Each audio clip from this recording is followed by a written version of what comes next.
கழுகு எதையுமே துரத்துறது கிடையாது, கவனம் தான் செலுத்தும், கடைசியில் வென்றும். நீங்களும் அப்படி செய்யலாம். இதை கொஞ்சம் பாருங்கள். உங்ககிட்ட ஒரு கேள்வி. இப்போ நீங்கள் ஒரே நேரத்தில் எத்தனை விஷயங்களை துரத்துறீங்க? அதிகமான பணம், எல்லார்ட்டையும் ஒரு அங்கீகாரம், சோஷியல் மீடியா அட்டென்ஷன், ஏன் விரைவான ஒரு வெற்றி, எல்லார்ட்டையும் அன்பு, இந்த மாதிரி பல விஷயங்களை நம்ம துரத்திக்கிட்டு இருக்கோம். இப்போ என்ன நடக்குதுன்னா, எல்லாத்தையும் ஒரே நேரத்தில் துரத்துறனால எதையுமே நமக்கு ஃபுல்ஃபில் பண்ணிக்கலாமல் இருக்குது.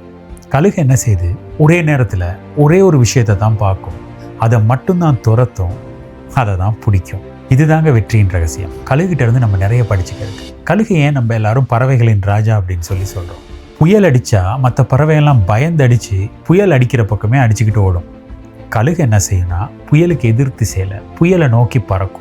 புயலுடைய சக்தியை தன்னுடைய சிறகுகளுக்கு எடுத்துக்கிட்டு அது புயலுக்கு எதிராக ரொம்ப திறனாக பறந்து போகும். மற்ற பறவையெல்லாம் சாப்பாடை தேடி, இறையை தேடி அலையும், அங்கே இங்கேயும் அலைஞ்சிக்கிட்டே இருக்கும். ஆனால் கழுகு அப்படி இல்லை, மேலேருந்து பார்த்துக்கிட்டே இருக்கும்.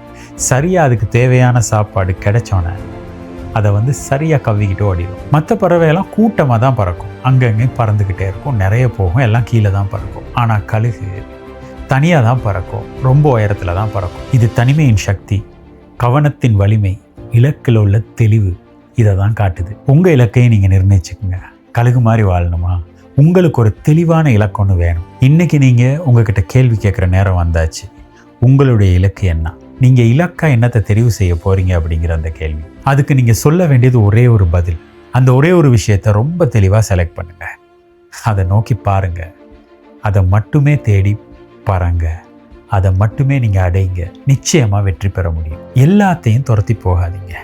நீர் இருக்குல்ல, நீர் அப்படியே பரம்பி போச்சுன்னா அப்படியே பரம்பி தான் போகுமே ஒழிய ஒரு ஆழத்தை உருவாக்காது. ஆனால் ஒரே இடத்துல இருந்தால் ஒரு கிணறையே உருவாக்கக்கூடிய சக்தி அந்த தண்ணிக்கு இருக்குது. உங்களுக்கும் அந்த சக்தி இருக்குது. உங்களுடைய நோக்கங்களுக்கும் இலக்குகளுக்கும் அந்த சக்தி இருக்குது.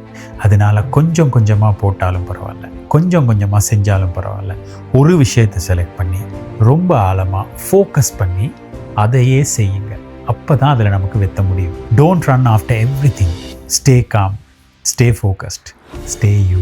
நம்மளுடைய மனசு பாசிட்டிவாக இருக்கும் பொழுது நமக்கு என்ன நடக்குது?